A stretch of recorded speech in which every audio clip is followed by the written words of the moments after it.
What's up guys? In this video, I'm going to give you a basic system to attack from half butterfly guard. Stay tuned to the end for some games you can play to practice your skills. Let's get into it. Alright guys, let's get started with two easy ways to enter half butterfly guard. The first is from the knee shield. So I have my upper body frames in place and I have my knee shield against his hip keeping distance. As I decide to go to half butterfly, I'm going to push him away slightly and then I'm going to set up a shrimp. Now I'm going to plant my top toes on the mat preparing to shrimp. As I plant these toes, I want to make sure that my bottom leg is back heeling nice and tight so that he can't get away, and my top leg is maintaining connection over his inside thigh. So I keep connection, I plant my toes, I shrimp out slightly, and as I do, my bottom toes will hook his shin. This keeps him in place long enough for me to whip my toes to the inside and set up my half butterfly guard. Another easy way to get to this half butterfly is from a traditional half guard. Now here, I want to make sure that my frames are nice and strong because I don't have my knee shield to help me out, and so I'm going to use my upper body to create that space. Now again, I'm going to plant my top toes on the mat preparing to shrimp, back heeling with my bottom foot to keep him in place and keeping my top thigh connected to his. I'm going to kick my hips out slightly, hooking my bottom toes, whipping those top toes to the inside and setting up my half butterfly guard. Now as I get into my half butterfly guard, I want to worry about the job of both of my legs. My top leg is acting as a butterfly hook, creating a frame against his thigh so that he can't crash into me, and it's also creating a wall against his inside hip. If this wall goes down at all, it's very easy to go over the top and start to pass. So I make sure to keep my leg active and that knee to the outside of his hip. Now my bottom leg is serving to keep him attached to my butterfly hook. If I don't back heel with this leg, it's easy for him to back away and start to disconnect. So top leg framing, bottom leg hugging nice and tight, they work together. Now that we're in half butterfly, it's time to attack.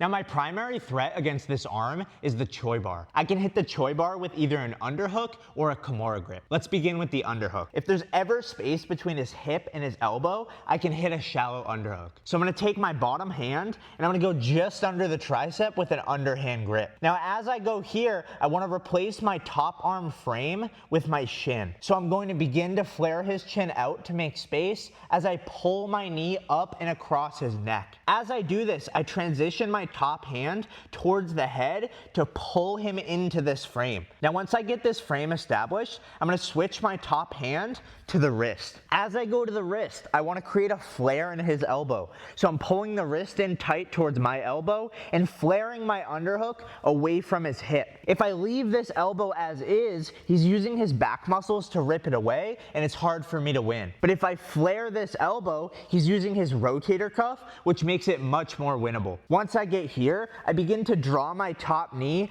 up and over his shoulder, keeping weight down to break his posture, and then I'm going to plant my foot over his hip. Often I'll need a slight kick out to make some space, and then I can weave this foot to the far hip. Once I get here, I'm ready to finish. So I'm going to switch my top hand from the wrist to the thumb line, and then I'm going to reinforce with my other hand. Now I begin to belly down over this elbow, and I break over my top hip.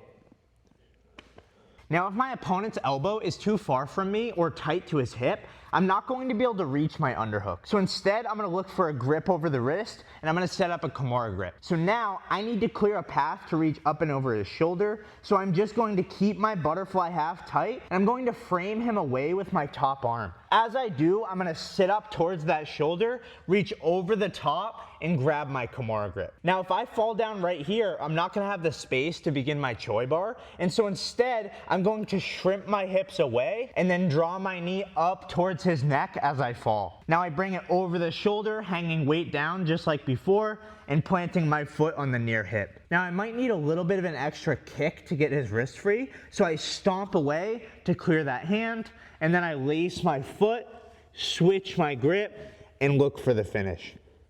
Now, as I've been attacking my opponent's top arm, he might try to rip it away and out of reach. While I can't attack the arm anymore, he's left his leg behind and vulnerable to attack. So I'm going to use this space to reach underneath his leg and gable grip my hands together. Now from here, I still need a frame so that he can't collapse over top of me. So I'm gonna draw my top leg across his belt line. It's important that as you do this, you keep your foot to the inside. If my foot floats to the outside, it becomes vulnerable to things like toe holds. Now once I get into position, I'm gonna use my lower body to drive him away as I isolate this leg. So I use my back and my core to extend him away and keep his weight off me. Now there are tons of ways to attack the leg from here. I personally like to take my top hand and grab that near heel. And now as I kick him away further, I'm gonna pull this heel towards my neck and lace my foot. Once I get here, I reinforce by hugging over the top, and I start to turn towards the inside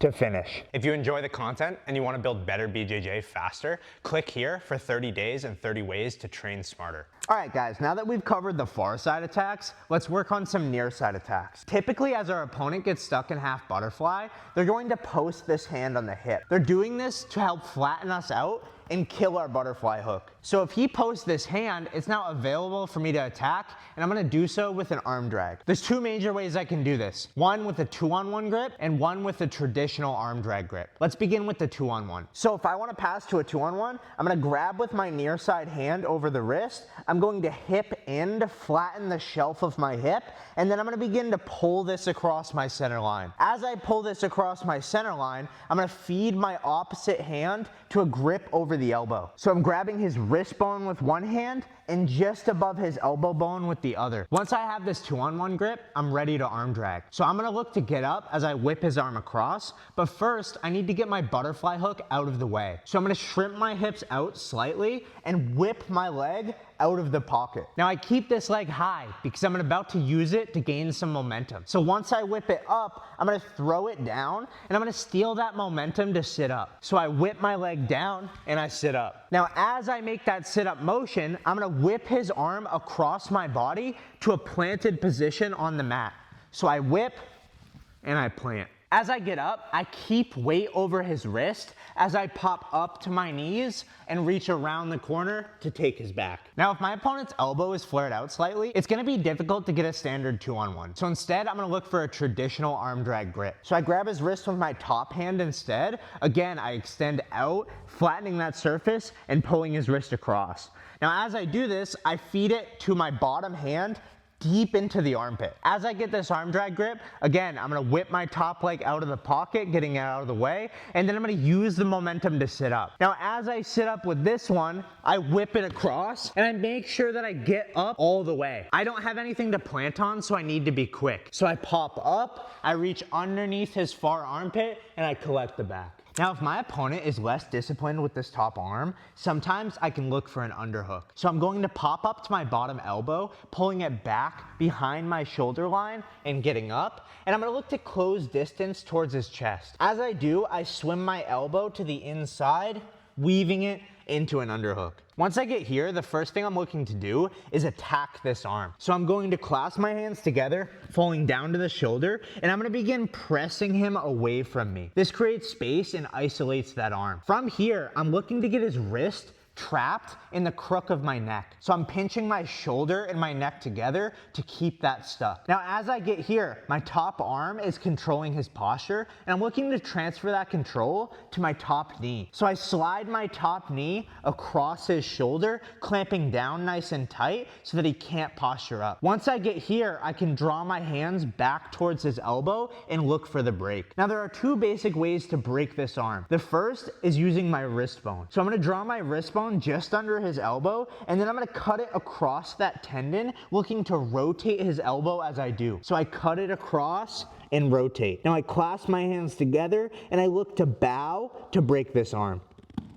Now, if we're really sweaty, sometimes this wrist bone is prone to slip. And so instead, I'm gonna use my bottom hand to grab that elbow. So I reach up and over and I grab. Now, as I withdraw my elbow down towards my hip, it's gonna rotate his arm into the breaking position. Now I reinforce with my other hand, again, bowing to finish.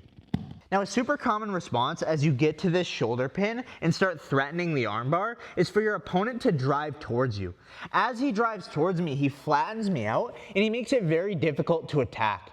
But it's important to note that as he looks to flatten me out, he needs to pressure his hand on the mat to drive into me. This means he can't use this hand to stop my free leg. So I'm going to transition into a butterfly guard and look for a sweep. So I'm going to scoot my hips in and underneath him, maintaining my shoulder pin. Now I'm in a perfect position to hit this sweep. So I'm maintaining that control over his shoulder. I'm flaring both elbows so that he can't free his arm, and I'm gonna look to elevate him. Now it's important when you elevate someone that you don't just try to kick them over. He's too heavy for that. Instead, I'm gonna draw my knees towards my chest, which makes him a lot lighter. As I get this, I can flip him right over for the sweep. Another common response when you get to this shoulder pin is for your opponent to begin to build posture. Now, if he pops up onto his hand and he starts posturing away, at a certain point, I've lost control and I need to go with it instead of against it. So I'm keeping my top arm connected nice and tight, hanging some weight, and I'm gonna use this to help me get up onto my elbow. So I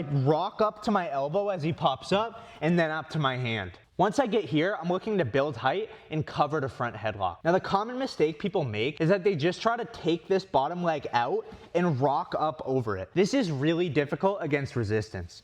So instead, I want you to lead with your hips, building up and driving into your opponent. This frees weight off that leg and allows you to draw it back and into place. Once I'm here, I posture up and I throw my bottom arm over his neck. Now, because I already have my underhook, there's a super easy tilt into a pin. So I'm gonna use my chin strap to hug his head tight, and I'm gonna run my underhook to his upper back. I plant this hand on his back, flaring my elbow and tilting him over.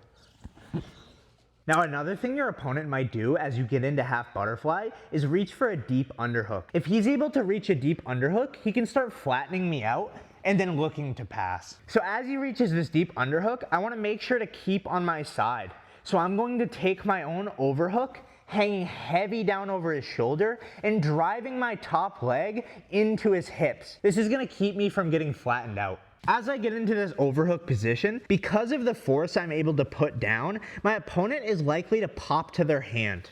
So as my opponent pops up to that hand, I'm gonna look for a triangle choke. I begin by trapping his wrist, and then I shrimp out slightly to free my knees. Once my knees are free, I'm gonna withdraw them to my chest, fire them over his shoulders, and lock my top ankle over my bottom ankle. Once I get here, I pull him tight towards my chest to break his posture, and I begin to set up my triangle. I personally like to grab my own shin nice and tight, and then I use my free foot over the hip to cut an angle. As I cut this angle, my top leg covers his free shoulder. I lock my triangle into place and squeeze to finish. Now, as I look for this triangle, sometimes my opponent frees his bottom arm and he blocks my knee with his hand. If this happens, that's okay. I'm just gonna feed it right into a sweep. So I keep his wrist controlled and I feed it tight towards his chest and grab my own wrist. This is keeping his arm trapped, and I'm gonna sweep in that direction. Now I just pull both knees towards my chest to elevate, and I flip him right over. Now, if I'm looking for this triangle choke, my opponent might beat me to the punch and begin to posture. So as he starts to posture, I don't wanna wait down here and lose position. So instead, I'm going to follow him up onto my hand. Again, I'm leading with my hips to build some height, extracting my bottom knee and getting up into position. From here, I'm gonna use my overhook to posture him down, and then I'm gonna reach my outside hand over his head to a front headlock. I hop my hips away, snapping his hands down to the mat and covering position. Now, if I get up into this position and my opponent's head is too high to cover to front headlock, I'm instead gonna heist up and over. So I pop up to 4-point, keeping weight down over his shoulder, and then I'm gonna send both my hips over to the other side. Another thing that might happen is as I get up into this position, my opponent might look to match hip height so that I can't heist over. He might do this by stepping this near side leg up. If he steps this leg up, I might not win the race to build hip height, and so instead I'm gonna punish him with a victor's roll. So I keep my overhook nice and tight. I'm going to reach my outside arm underneath his leg, scooping it and hugging it tight to me. Now, as I do this, I wanna make sure that I roll between his legs. If I look to roll in front of him, I'm just gonna get crunched down to the mat. So I tuck my head nice and deep, and I look for a tight shoulder roll, up and over, right into the saddle position, or we can attack some leg locks. Up until this point, our half butterfly attacks have assumed that our opponent is to the inside of our body. If he's able to throw his head across my center line and look for a crossface, it's gonna be easy for him to flatten me out and get a pass. So if he starts making progress towards that end, I'm going to have to read it and punish him accordingly. As my opponent gets across my center line, he's looking to place a crossface and flatten me out. So as his head shifts across, I'm gonna shift my focus to this top arm. If I'm able to get a wrist grip on this wrist with my top hand, I can use my elbow to the inside to clear a space to sit up into octopus guard. So I use this wrist to pass over my head, elbow comes through as I sit up and across his back. If you want to learn more about octopus guard, check out my video linked in bio. All right guys, now that you have some technique, here are some games to build your skills. So this first one is just a grip battle. I'm gonna begin with my legs locked into place, and I'm gonna win by either getting a near side underhook, a near side overhook, or a far side Kimura grip. I lose if my opponent's able to get to chest with his hands locked. This next game is about building control with your grips. So you're gonna begin with any of those 3 grips that we just mentioned, and your only goal is to get up and out. So if I start with an overhook, my only goal is to pop up, free myself from position, and get away from my opponent. This works just as well with an underhook or a Kimura grip. I'm looking to gain my grip, control position, build height, and get out. I'm going to lose by either getting flattened to a chest-to-chest half guard, or by getting my guard passed. This last game helps you put it all together. So this is gonna be sub, sweep, or pass. I start in half butterfly, and I'm looking to either sweep or sub to win. My opponent wins by pass. Thanks for watching. Click here for 30 days and 30 ways to train smarter, and click here for another video YouTube thinks you'll love.